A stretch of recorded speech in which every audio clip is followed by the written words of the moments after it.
Hey guys, welcome to my channel. Today I will be reading from the r/JustNoMail subreddit. So let's jump into it. It all started when a teen girl invited her best friend over to her house. Everything seemed normal. She was just hanging out with her best friend like they always did. But then her best friend started coming over every day, and whenever she asked her best friend why, she would just say, "I don't know. Your house is cool." But she knew that wasn't true, because if she left the house alone, her best friend would leave too. And she knew exactly what her best friend was waiting for. But still, it didn't make sense to her. Why would her best friend wait for her dad? At first, she thought nothing of it. After all, her best friend had been there since she was a little kid, and she knew her family was very well. But then she started spending more and more time with her dad, which made her extremely uncomfortable. When she noticed that her dad and her best friend were acting weird around each other, she confronted her about it. But her best friend just laughed it off and said, "What are you talking about? You're crazy." So she stopped questioning it and just brushed it off as her being paranoid. But then things started to get really weird. One day when her parents weren't home, she grabbed her dad's tablet to play a game, but as soon as she logged into his account, she saw a message from her best friend saying, "Hey, Daddy," and then he replied, "Hey, you," followed by several heart emojis. Her heart sank as she realized that something was going on between them. She immediately confronted her best friend about it, but she denied everything. She told her that her dad was just a creep and that she should ignore him. But she could tell that her best friend was lying, and she was determined to find the truth. So she came up with a plan. She waited until her dad went to his car and then snuck in and hid in the back seat. She knew that her dad would never check the back seat, so it was the perfect hiding spot, and she waited patiently for her best friend to arrive. As the minutes ticked by, her anxiety started to build. What if her dad didn't pick her up? What if he never came out of the house? What if she had wasted all this time for nothing? But then she saw the familiar car pulling up outside. Her heart raced as she watched her best friend getting out of the car. She was just as nervous as she had been before. And now the only thing that mattered was finding out the truth. She stayed hidden in the back seat until her dad and her best friend were inside the car. Then she slowly opened the door and got out. She had to act natural and make sure they didn't suspect anything. "Hey, Dad, where were you?" she asked casually, trying to sound like she didn't just come from the back seat. "Oh, just running some errands," he replied, looking slightly flustered. Then she turned to her best friend and said, "Want to come in and watch a movie?"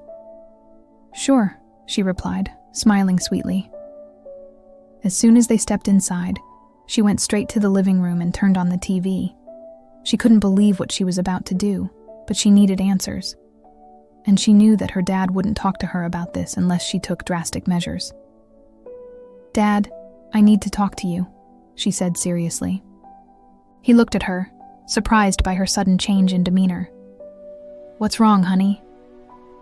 "I want to know what's going on with you and YN," she said, unable to look him in the eye. His face drained of color, and he opened his mouth to speak, but she cut him off. "Don't lie to me or try to deny it. I know what I saw on your tablet," she said, her voice trembling. There was a heavy silence as he looked down at his feet. She knew that he was guilty, but she needed him to admit it. "Why? Why would you do this, Dad?" she asked, tears welling up in her eyes. "I'm sorry, sweetheart, but I can't talk about this right now." "You think this is a game, Dad? This isn't funny. I want to know the truth," she shouted, feeling the tears streaming down her face. "I'm sorry, honey, but we need to put this behind us. Please forget what you saw," he said, trying to comfort her. But she knew that she couldn't let this go. "No, I'm not going to forget about it.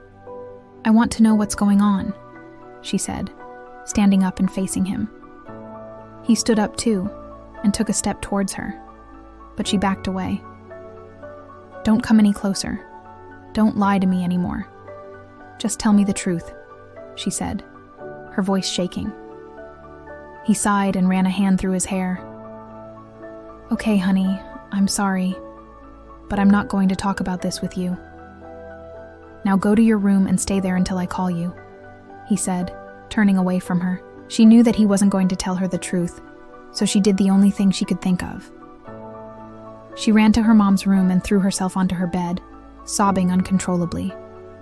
Her mom, who was sitting on the bed, immediately pulled her into a hug and asked what was wrong.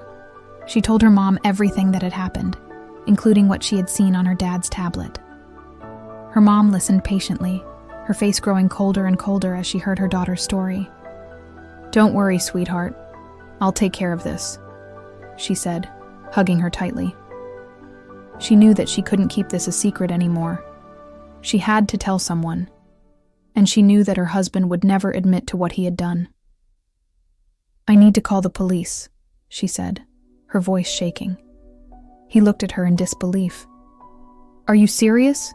We can't do that. This will destroy our family," he said, grabbing her arm. "This isn't about our family anymore. This is about protecting our daughter," she said, pulling away from him. "I don't care if you hate me for this, but I have to do what I have to do," she said, dialing 911. Her husband tried to stop her, but it was too late. The police were on their way, and there was no turning back. The next few weeks were a blur for her. She couldn't believe that her husband had betrayed her like this. She felt angry, betrayed, and heartbroken. She told her daughter everything that had happened and promised her that she would always be there for her. As for her husband, he was arrested and charged with inappropriate behavior towards a minor. He denied the charges, but the evidence against him was overwhelming. In the end, he was sentenced to probation and therapy. He was also banned from seeing his daughter, which devastated her. She knew that her daughter was going through a lot, but she was grateful that she had come to her in the first place. She knew that she would never forget what her father had done, but she was determined to help him through it. She knew that she had to be strong for her daughter and make sure that she knew that she was loved and supported. As for her best friend, she knew that she would never speak to her again. She had betrayed her trust and used her friendship to get close to her dad. She knew that she deserved better than a fake friendship like that. She was grateful for the support of her friends and family during this difficult time. They had rallied around her and made sure that she knew she wasn't alone. She knew that it would take time to heal, but she was determined to move forward and live her life to the fullest. This story is a reminder that sometimes the people we trust the most can hurt us the deepest.